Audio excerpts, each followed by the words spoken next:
Notre Dame is at Purdue. This game is 3:30 Eastern time on CBS. Notre Dame is a healthy double-digit favorite, and they have won the last 8 matchups against Purdue dating back to 2008. Question number 1, Riley Leonard hurt his left shoulder. What does that mean? Well, a lot of different publications have confirmed this. Irish Illustrated, 247, On3, like everybody's confirmed it. I don't know who had it first. I'm sorry to whoever had it first. I don't pay attention to that stuff, and I'm sorry for that. I should have looked that up. But whoever had it first, good on you. Well done. Riley Leonard hurt his posterior labrum on his non-throwing shoulder in the loss to NIU. Now, can you play with that injury? Yes, you can play. We have seen Mitch Trubisky play with a hurt shoulder in his non-throwing shoulder. We have seen Baker Mayfield suffer partially torn labrums and still finished the year. And Notre Dame, with him, though, and let's just be honest, he's a dual threat. This is not the NFL. So he's a dual threat guy. So he's going to be asked to run the football. He's run for over 1,000 yards in his career. He's run for over 17 touchdowns in his career. He's played 20 games. And what he does best is keep people honest with his legs. Can you be effective putting your shoulder down if necessary when your labrum is not currently at 100%? That is something I'll be watching closely. That's question 1. You hurt his shoulder. What does it mean? Question 2. If Riley Leonard isn't effective because of the shoulder, what does that mean for Notre Dame? Well, you can anticipate Steve Angeli, probably as of this moment, playing over CJ Carr and sophomore Kenny Minchey. Now, the junior has received most of the first team reps in the spring. He also received all the first team reps for the Sun Bowl preparation against Oregon State.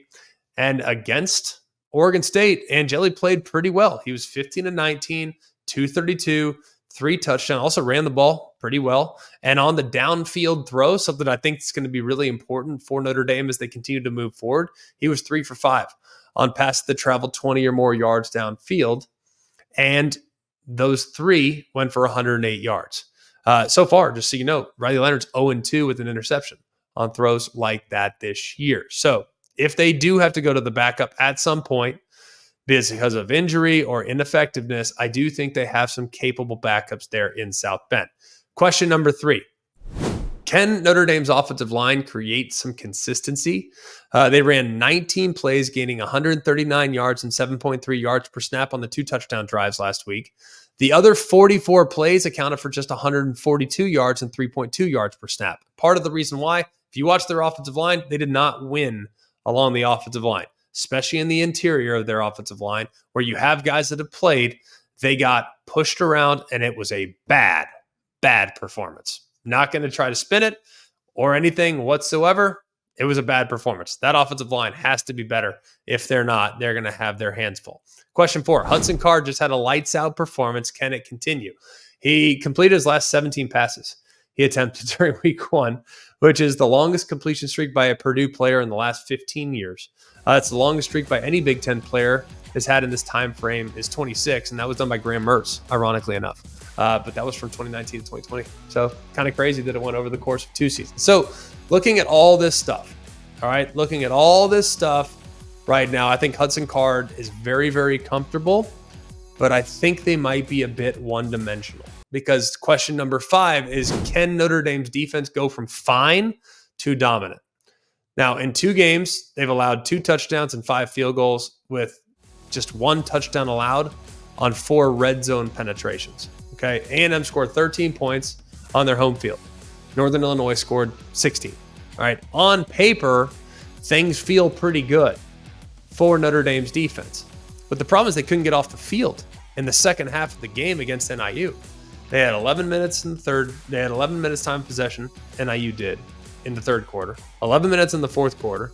That's 3 times more time of possession, 22 minutes to 7 minutes for NIU and Notre Dame, respectively. They just could not figure out Antario Brown, who gained 99 yards on 20 carries, and then added another 126 yards through the air. So I think this defense, I think Purdue's a little one-dimensional. I think they're going to try to run the ball because clearly that was a point of emphasis last week for NIU, and it worked successfully. Plus, Howard Cross a little banged up. Riley Mills has been a little inconsistent. So they're probably going to try to run the ball, but I don't think the receivers are going to be able to create enough separation against Notre Dame's excellent secondary. A couple trends in the game. Notre Dame is 4-3 against the spread under Marcus Freeman after a loss, but they've covered each of their last 4 in that situation. So they're 4-3, but they've won 4 in a row. They are also 7-3 against the spread on the road under Marcus Freeman, and Purdue is 1-4 against the spread in the last 5 as a double-digit underdog. Notre Dame did not come out and play well last year against Louisville, right? Well, how did they respond? Well, they responded by destroying USC. They also didn't look very good against Marshall or Stanford in 2022. How'd they handle that? Well, they beat Cal the following week after losing to Marshall, and they beat UNLV the following week after losing to Stanford. I'm taking Notre Dame in a big bounce-back performance. I think they handle it. I think they get right. And regardless of what's going on with their quarterback spot, they have enough to slow down what Purdue's going to be offensively.